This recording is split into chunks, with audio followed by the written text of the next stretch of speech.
नमस्कार बच्चों, स्वागत है हिंदी साहित्य की कक्षा में, जहां आज हम पढ़ेंगे पाठ 7 साइकिल की सवारी। इस पाठ को लिखा है श्री सुदर्शन जी ने। सुदर्शन जी का वास्तविक नाम बद्रीनाथ भट्ट था।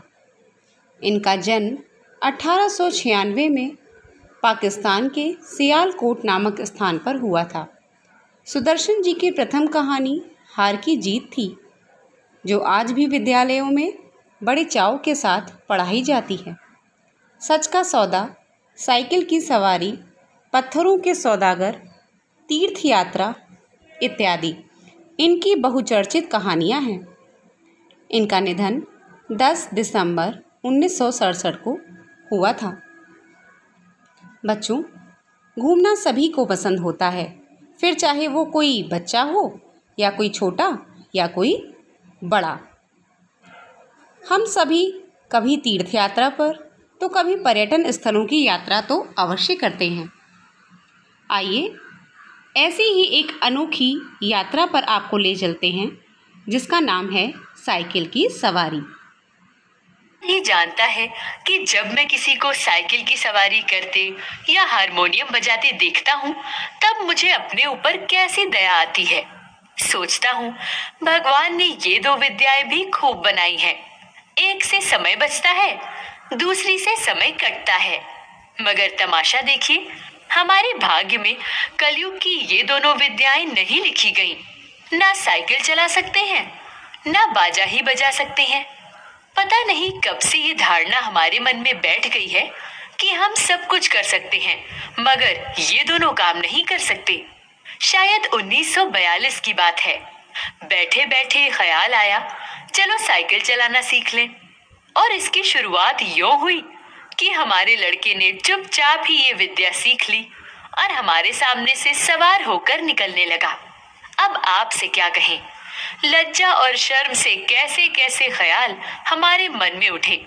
सोचा, क्या हम ही जमाने भर में फिसड्डी रह गए हैं? सारी दुनिया चलाती है, जरा जरा से लड़के चलाते हैं, मूर्ख और गंवार चलाते हैं। हम तो परमात्मा की कृपा से पढ़े लिखे हैं, क्या हम ही नहीं चला सकेंगे? आखिर इसमें मुश्किल क्या है? कूद कर चढ़ गए और ताबड़तोड़ पांव मारने लगे। और जब देखा कि कोई राह में खड़ा है, तब टन टन करके घंटी बजा दी। ना हटा तो क्रोधपूर्ण नेत्रों से उसकी तरफ देखते हुए निकल गए। बस यही तो सारा गुर है इस लोहे की सवारी का। कुछ ही दिनों में सीख लेंगे। हमने निश्चय कर लिया कि चाहे जो हो जाए परवाह नहीं। दूसरे दिन हमने अपने फटे पुराने कपड़े तलाश किए और उन्हें ले जाकर श्रीमती जी के सामने पटक दिया कि इनकी जरा मरम्मत तो कर दो। श्रीमती जी ने हमारी तरफ अचरज भरी दृष्टि से देखा और कहा, कपड़ों में अब जान ही कहाँ है जो मरम्मत करूं? ये तो फेंक दिए थे, आप कहाँ से उठा लाए? वहीं जाकर डाल आइए। हमने मुस्कुराकर श्रीमती जी की तरफ देखा और कहा, तुम हर समय बहस ना किया करो। आखिर मैं इन्हें ढूंढ ढांढ कर लाया हूँ, तो ऐसे ही तो नहीं उठा लाया। कृपा करके इनकी मरम्मत कर डालो। मगर श्रीमती जी बोली, पहले बताओ इनका क्या बनेगा? हम चाहते थे कि घर में किसी को कानो कान खबर ना हो और हम साइकिल सवार बन जाएं, और इसके बाद जब इस विद्या के पंडित हो जाएं, तब एक दिन जहांगीर के मकबरे जाने का निश्चय करें। घर वालों को तांगे में बिठा दें और कहें, तुम चलो, हम दूसरे तांगे में आते हैं। जब वे चले जाएं, तब साइकिल पर सवार होकर उनको रास्ते में मिले। हमें साइकिल पर सवार देखकर उन लोगों की क्या हालत होगी? हैरान हो जाएंगे, आंखें मल मल कर देखेंगे कि कहीं कोई और तो नहीं। परंतु हम गर्दन टेढ़ी करके दूसरी तरफ देखने लग जाएंगे, जैसे हमें कुछ मालूम ही नहीं, जैसे ये सवारी हमारे लिए साधारण बात है। झक मार कर बताना पड़ा कि रोज रोज तांगे का खर्च मारे डालता है, साइकिल चलाना सीखेंगे। श्रीमती जी ने बच्चे को सुलाते हुए हमारी तरफ देखा और मुस्कुराकर बोली, मुझे तो आशा नहीं, खैर यत्न करके देखिए, मगर कपड़ों का क्या बनेगा? हमने जरा रौब से कहा, आखिर साइकिल से एक या दो बार गिरेंगे या नहीं? और और गिरने से कपड़े फटेंगे या नहीं। जो मूर्ख है वह नए कपड़े का नुकसान कर बैठते हैं, जो बुद्धिमान है वे पुराने कपड़ों से काम चलाते हैं। मालूम होता है हमारी इस युक्ति का हमारी पत्नी के पास कोई जवाब न था, क्योंकि उन्होंने उसी समय मशीन मंगवाकर उन कपड़ों की मरम्मत शुरू कर दी। इधर हमने बाजार से मरहम के 2 डिब्बे खरीद लिए कि चोट लगने पर उसका उसी समय इलाज किया जा सके। इसके बाद जाकर एक खुला मैदान तलाश किया ताकि दूसरे दिन से साइकिल सवारी का अभ्यास किया जा सके। अब ये सवाल हमारे सामने था कि अपना उस्ताद किसे बनाए। इसी उधेड़-बुन में बैठे थे कि तिवारी लक्ष्मी नारायण आ गए और बोले, क्यों भाई, हो जाए एक बाजी शतरंज की। हमने सिर हिलाकर जवाब दिया, नहीं साहब, आज तो जी नहीं चाहता। क्यों? यदि जी ना चाहे तो क्या करें? ये कहते कहते हमारा गला भर आया। तिवारी जी का दिल पसीज गया। हमारे पास बैठकर बोले, अरे भाई, मामला क्या है? पत्नी से झगड़ा तो नहीं हो गया? हमने कहा, तिवारी भैया क्या कहें, सोचा था लाओ साइकिल की सवारी सीख लें, मगर अब कोई ऐसा आदमी नहीं दिखाई देता जो हमारी सहायता करे। बताओ, है कोई ऐसा आदमी तुम्हारे ख्याल में? तिवारी जी ने हमारी तरफ बेबसी की आंखों से ऐसे देखा मानो हमको कोई खजाना मिल रहा हो और वे खाली हाथ रह जाते हैं। बोले, मेरी मानो तो ये रोग ना पालो, अब इस अवस्था में साइकिल पर चढ़ोगे, और फिर ये भी कोई सवारी है कि डंडे पर उकड़ू बैठे हैं और पाँव चलाए जा रहे हैं। मगर मैंने भी कच्ची गोलियां नहीं खेली थी। साफ समझ गए कि तिवारी ईर्ष्या की आग में फूंका जा रहा है। मुंह फैलाकर हमने कहा, भाई तिवारी, हम तो जरूर सीखेंगे, कोई आदमी बताओ। आदमी तो ऐसा है एक, मगर मुफ्त में नहीं सिखाएगा, फीस लेगा। दे सकोगे? कितने दिनों में सिखा देगा? यही 10-12 दिनों में। और फीस क्या लेगा हमसे? औरों से 25 लेता है, तुमसे 20 ले लेगा हमारी खातिर। हमने सोचा 10 दिन में सिखाएगा और 20 रुपए लेगा। 10 दिन 20 रुपया, 20 रुपया 10 दिन, अर्थात 2 रुपया रोजाना, अर्थात 60 रुपए महीना, और वह भी 1-2 घंटे के लिए। ऐसी 3-4 ट्यूशनें मिल जाएं तो 250-300 रुपया महीना हो गया। हमने तिवारी जी से इतना ही कहा कि जाकर मामला तय कराओ, मगर जी में खुश हो रहे थे कि साइकिल चलाना आ जाए तो साइकिल प्रशिक्षण विद्यालय खोल दे और 300-400 रुपए मासिक कमाने लगे। इधर तिवारी जी मामला तय करने गए, उधर ये शुभ समाचार मैंने जाकर श्रीमती जी को सुना दिया कि कुछ दिनों के बाद हम ऐसा विद्यालय खोलने वाले हैं जिसमें 300-400 रुपए महीने की आमदनी होगी। श्रीमती जी बोली, तुम्हारी इतनी अवस्था हो गई मगर ओछापन न गया। पहले आप तो सीख लो, फिर विद्यालय खोल लेना। मैं समझती हूँ कि तुम सीख ही ना सकोगे, दूसरों को सिखाना तो दूर की बात है। हमने बिगड़ कर कहा, ये तुम में बड़ी बुरी आदत है कि हर काम में टोक देती हो। हमसे बड़े बड़े सीख रहे हैं तो क्या हम ना सीख सकेंगे? और पहले तो शायद सीखते या ना सीखते, मगर अब तुमने टोका है, तब जरूर सीखेंगे। तुम भी क्या कहोगी? श्रीमती जी बोली, मैं तो चाहती हूँ कि तुम हवाई जहाज चलाओ, ये साइकिल क्या चीज है, पर तुम्हारे स्वभाव से डर लगता है। एक बार गिरोगे तो देख लेना, साइकिल वहीं फेंक भाग कर चले आओगे। इतने में तिवारी जी ने बाहर से आवाज दी। हमने जाकर देखा तो उस्ताद साहब खड़े थे।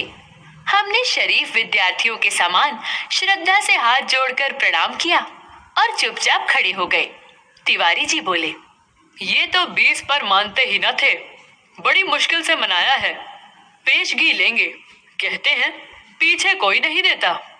अरे भाई, हम देंगे, दुनिया लाख बुरी है, फिर भी भले आदमियों से खाली नहीं है। ये 20 रुपया तो चीज ही क्या है, हम अपना धर्म लाखों के लिए भी ना गवाएंगे। बस एक बार हमें साइकिल चलाना सिखा दें, फिर देखो इनकी क्या क्या सेवा करते हैं। मगर उस्ताद साहब नहीं माने, बोले, फीस पहले लेंगे, और यदि आपने नहीं सिखाया तो? नहीं सिखाया तो फीस लौटा देंगे, और यदि फीस ना लौटाई तो? इस पर तिवारी जी ने कहा, अरे साहब, क्या ये तिवारी मर गया है? शहर में रहना हराम कर दूं, बाजार से निकलना बंद कर दूं, फीस लेकर भाग जाना कोई हंसी खेल है?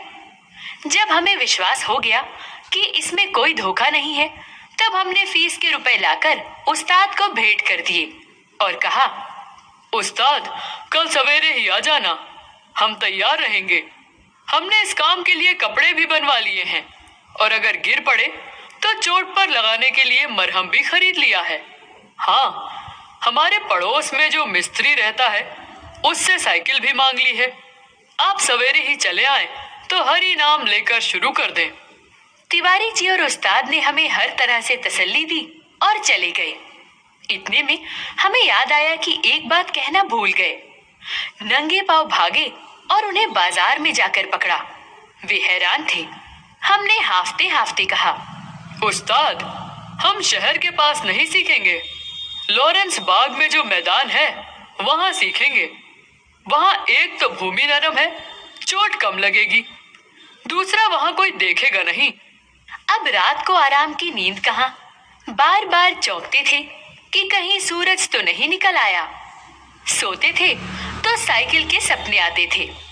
एक बार देखा कि हम साइकिल से गिरकर जख्मी हो गए हैं। दूसरी बार देखा कि हम साइकिल पर सवार हैं। साइकिल आप से आप हवा में चल रही है और लोग हमारी तरफ आंखें फाड़ फाड़ कर देख रहे हैं। जब नींद खुली तो दिन निकल आया था। जल्दी से जाकर हमने पुराने कपड़े पहन लिए, मरहम का डिब्बा हाथ में लिया और नौकर को भेजकर मिस्त्री से साइकिल मंगवा ली। इसी समय उस्ताद भी आ गए और हम भगवान का नाम लेकर लॉरेंस बाग की ओर चले। लेकिन अभी घर से निकले ही थे कि बिल्ली रास्ता काट गई और एक लड़के ने छींक दिया। क्या कहें हमें कितना क्रोध आया उस नामुराद बिल्ली पर और शैतान लड़के पर, मगर क्या करते, दांत पीस कर रह गए। एक बार फिर भगवान का नाम लिया और आगे बढ़े, पर बाजार में पहुंचकर देखा कि हर आदमी जो हमारी तरफ देखता है मुस्कुराता है। अब हम हैरान थे कि बात क्या है। सहसा हमने देखा कि हमने जल्दी और घबराहट में पजामा और अचकन दोनों उल्टे पहन लिए हैं और लोग इसी पर हंस रहे हैं। सिर मुड़ाते ही ओले पड़े। हमने उस्ताद से माफी मांगी और घर लौट आए। अर्थात हमारा पहला दिन मुफ्त में गया। दूसरे दिन फिर निकले। रास्ते में उस्ताद साहब बोले, मैं एक गिलास लस्सी पी लूं, आप जरा साइकिल को थामिए। उस्ताद साहब लस्सी पीने लगे तो हमने साइकिल के पुर्जों की ऊपर से नीचे तक परीक्षा शुरू कर दी। फिर कुछ जी में आया तो उसका हैंडल पकड़कर जरा चलने लगे, मगर 2 ही कदम गए होंगे कि ऐसा मालूम हुआ जैसे साइकिल हमारे सीने पर चढ़ी आती है। इस समय हमारे सामने यही गंभीर प्रश्न था कि क्या करना चाहिए, युद्ध क्षेत्र में डटे रहें या हट जाएं। सोच विचार के बाद यही निश्चय हुआ कि लोहे का घोड़ा है, इसके सामने हम क्या चीज हैं। बड़े बड़े वीर योद्धा भी नहीं ठहर सकते। इसलिए साइकिल अपने पूरे जोर से हमारे पांव पर गिर गई और हमारी राम दुहाई बाजार के एक सिरे से दूसरे सिरे तक गूंजने लगी। उस्ताद लस्सी छोड़कर दौड़े आए और दयावान लोग भी जमा हो गए। सबने मिल मिलाकर हमारा पांव साइकिल से निकाला। भगवान के एक भक्त ने मरहम का डिब्बा भी उठाकर हमारे हाथ में दिया। दूसरे ने हमारी बगलों में हाथ डालकर हमें संभाला और सहानुभूति से पूछा, चोट तो नहीं आई? जरा 2-4 कदम चलिए, नहीं तो लहू जम जाएगा।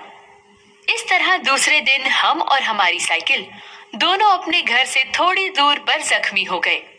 हम लंगड़ाते हुए घर लौट आए और साइकिल ठीक होने के लिए मिस्त्री की दुकान पर भेज दी। मगर हमारे वीर हृदय का साहस और धीरज देखिए, अब भी मैदान में डटे रहे। कई बार गिरे, कई बार शहीद हुए, घुटने तुड़वाए, कपड़े फड़वाए, पर क्या मजाल जो हार मान ले। 8-9 दिन में साइकिल चलाना सीख गए थे, लेकिन उस पर चढ़ना नहीं आता था। कोई परोपकारी पुरुष सहारा देकर चढ़ा देता था तो फिर लिए जाते थे। हमारे आनंद की कोई सीमा नहीं थी। सोचते थे मार लिया मैदान हमने। 2-4 दिन में पूरे मास्टर बन जाएंगे, इसके बाद प्रोफेसर और इसके बाद प्रिंसिपल, फिर प्रशिक्षण महाविद्यालय और 300-400 रुपए मासिक। तिवारी जी देखेंगे और ईर्ष्या से जलेंगे।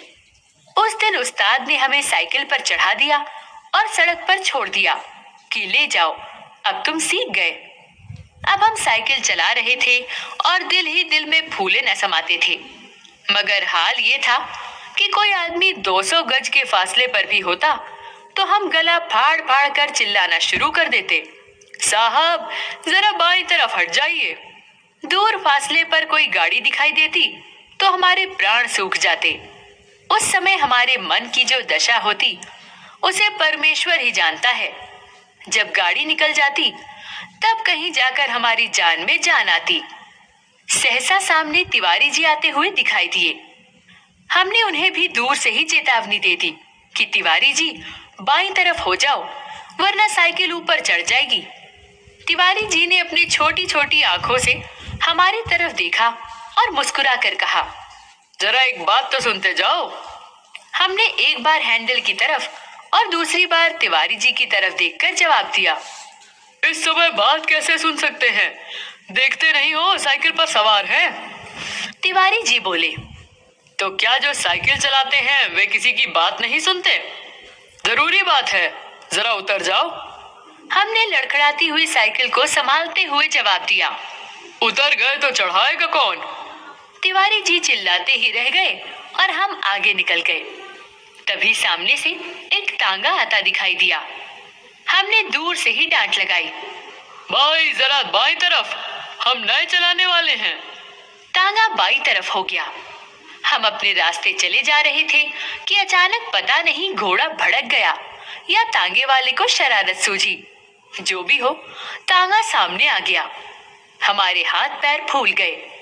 जरा सा हैंडल घुमा देते तो हम दूसरी तरफ निकल जाते। मगर बुरा समय आता है तो बुद्धि पहले भ्रष्ट हो जाती है। उस समय हमें ख्याल ही नहीं आया कि हैंडल घुमाया भी जा सकता है। फिर क्या था, हम और हमारी साइकिल दोनों ही तांगे के नीचे आ गए और हम बेहोश हो गए। जब होश आया तब हम अपने घर में थे। हमारी देह पर कितनी ही पट्टियां बंधी थी। हमें होश में आते देखकर श्रीमती जी ने कहा, क्यों, अब क्या हाल है? मैं कहती थी साइकिल चलाना ना सीखो। उस समय तो किसी की सुनते न थे। हमने सोचा लाओ सारा इल्जाम तिवारी पर ही लगा दे और आप साफ बच जाएं। कहा, ये सब तिवारी जी की शरारत है। श्रीमती जी ने मुस्कुराकर जवाब दिया, ये चकमा उसको देना जो कुछ जानता ना हो। उस तांगे पर बच्चों को लेकर मैं ही घूमने निकली थी कि चलो सैर कराएंगे और तुम्हें साइकिल चलाते भी देख लेंगे। निरुत्तर होकर हमने आंखें बंद कर ली। उस दिन के बाद फिर हमने साइकिल को हाथ तक नहीं लगाया। आइए अब देखते हैं पाठ में आए हुए कुछ कठिन शब्दों को। इल्ज़ाम, दोष, जख्मी, घायल, दृष्टि, नज़र, तसल्ली, ढांढस। घर पर रहें और सुरक्षित रहें।